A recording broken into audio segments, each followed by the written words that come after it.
Welcome to Palette TV. I'm Zach Shipley. This week we're going to be looking at a prolific comic author's daring modern retelling of the Superman myth and origin in Superman Earth 1.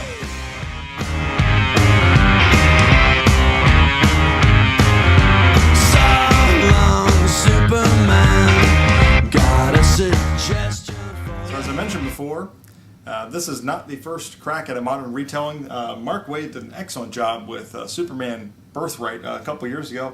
That's actually a book I talked about in the very first Palette TV episode back in 2006. And I gave good marks to the story then, and I still like it, and I still kind of wish that this is the origin they held up now.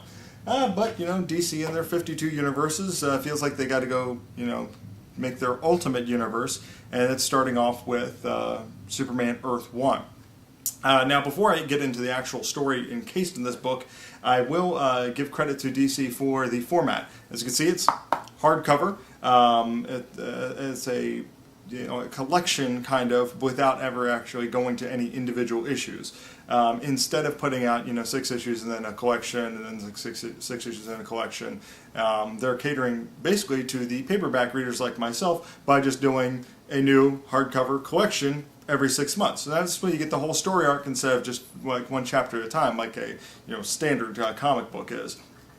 So this is kind of something that's there's a lot of people ingesting comic books this way, especially people who are reading more mainstream titles like Superman or Batman and Spider-Man and the like. So this is a pretty good start, and I understand they're going to do a Batman Earth 1, and there'll probably be more Earth 1s, and hopefully they are going to intersect and be meaningful and good. Like I said, they already tried rebooting Superman once in the last couple of years with Birthright. They threw it out almost immediately, and they did All-Star Superman, and while a lot of people give Grant Morrison a lot of credit for that, and they actually are making an animated movie version of that, even that does not seem to be sticking. So hopefully this, because they've invested, again, hardcover, so I guess they're putting a little bit of money into this and thinking this is going to stick. DC is going to give a real crack to their own version of the Ultimate Universe, and like I said, I really like the format, and hopefully this is something I can see for years to come.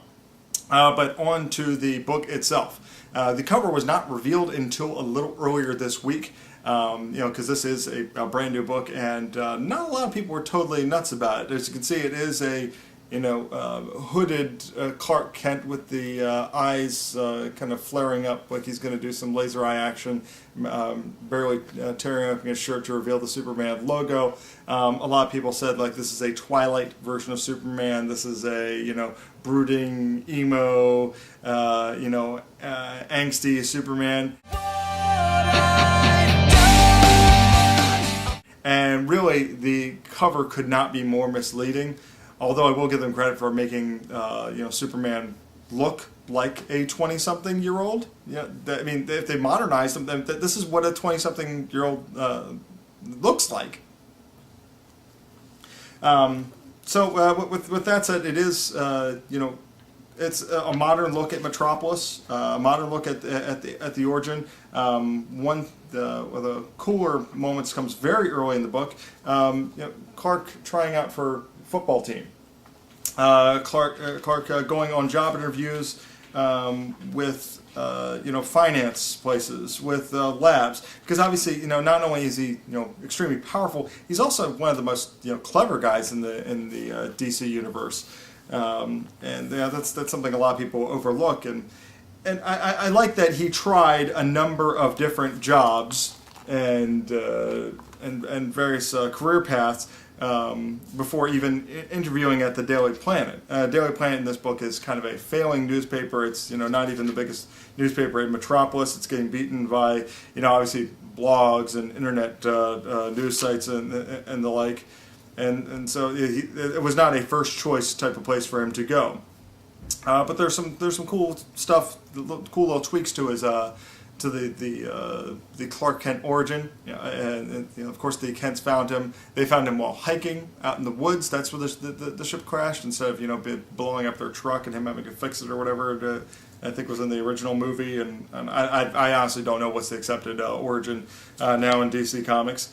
But then the book kind of goes goes all Independence Day on us and has this big shootout between some aliens and some U.S.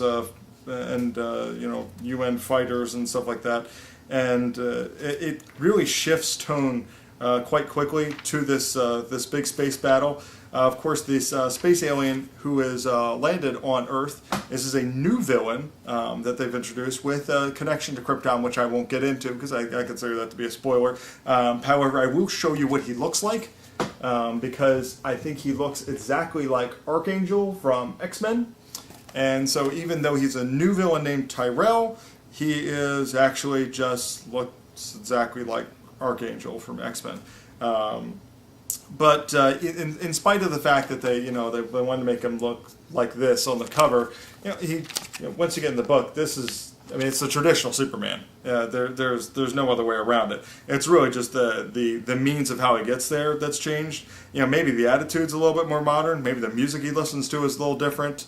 But it's still Superman, and it's still him fighting aliens. And you'll still see Clark Kent in glasses and a tie.